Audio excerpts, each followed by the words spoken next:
On the second working day of the 9th plenum of the 8th Central Executive Committee of the Korean Workers' Party on December 27, leader Kim Jong-un presented his goal of strengthening cooperation with other countries.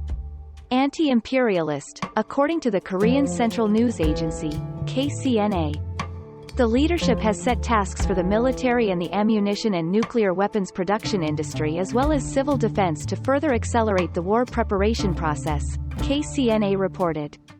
Mr. Kim Jong-un said the security situation on the Korean peninsula has become unprecedentedly serious due to the confrontational moves against North Korea by the U.S. and its allies.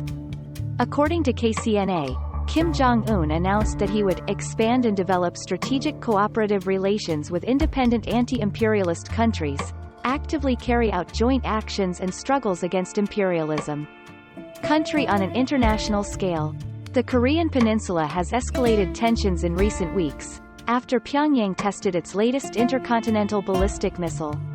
North Korea announced that the purpose of this move was to evaluate the combat readiness of its nuclear forces in the face of increasing hostile behavior from the United States. Last week, Kim Jong-un also announced that Pyongyang would not hesitate to respond in kind if provoked with nuclear weapons. North Korea's central news agency KCNA reported on December 26 that Mr. Kim declared that the country would not hesitate to launch a nuclear attack if an opponent provoked them with nuclear weapons. Mr. Kim made the above statement when meeting with soldiers from the Army's missile department regarding North Korea's recent intercontinental ballistic missile, ICBM, test launch. Mr. Kim Jong-un said the ICBM launch showed the development of North Korea's nuclear strategy and doctrine, which does not hesitate to launch a nuclear attack when the opponent provokes it with nuclear weapons. North Korea said on December 19 that it tested its latest ICBM on December 18 to assess the combat readiness of its nuclear forces in the face of increasing hostility in the region. The test launch drew condemnation from the U.S. and its allies. Mr. Kim said the ICBM launch demonstrated the North Korean Army's high mobility and rapid attack capabilities, and called for further strengthening the Army's combat effectiveness. In a separate statement, Kim Yo-jong, deputy head of the Central Committee of the Workers' Party of Korea and Kim's sister, criticized the United Nations Security Council, UNSC, for organizing a meeting on Pyongyang's ICBM test launch.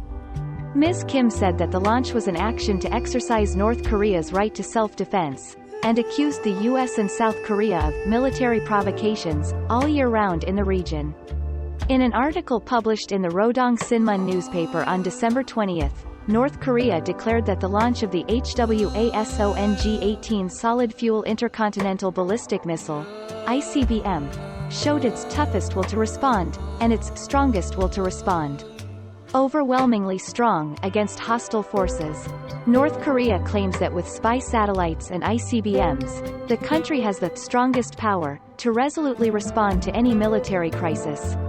Pyongyang calls this eyes that see very far distances, and powerful fists that attack from a very long distance.